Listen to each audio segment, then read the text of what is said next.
Mayor Fresnedi, to his Vice Mayor, and to the entire council. Siyempre, hindi naman makakabigay without the approval and the resolution of the entire members of the council. And also to all the people of Muntinlupa. Maraming salamat po sa tulong nyo. Hindi nyo lang alam kung gaano kasaya ang feeling ng isang lugar na ang feeling namin na parang mag-isa kami and no one came to help, no one wants to help. Pero biglang may dumating, meron pala somewhere out there na may pusilak na puso. We're sure for a fact that some of the people will never understand the reason behind bakit tumutulong ang isang city to another city.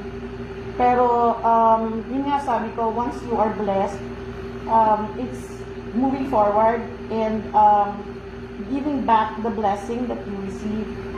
So, sabi ko nga, pag nagbigay kayo, it will go back hundredfold. So, alam ko naman, mabibless ang Muntinlupa and you are very blessed. Blessed po kayo na meron kayong isang mayor na katulad ni Mayor Fresnedi. Maraming salamat po. The people of Iriga, maraming salamat at madami po kayong matutulungan. Salamat po.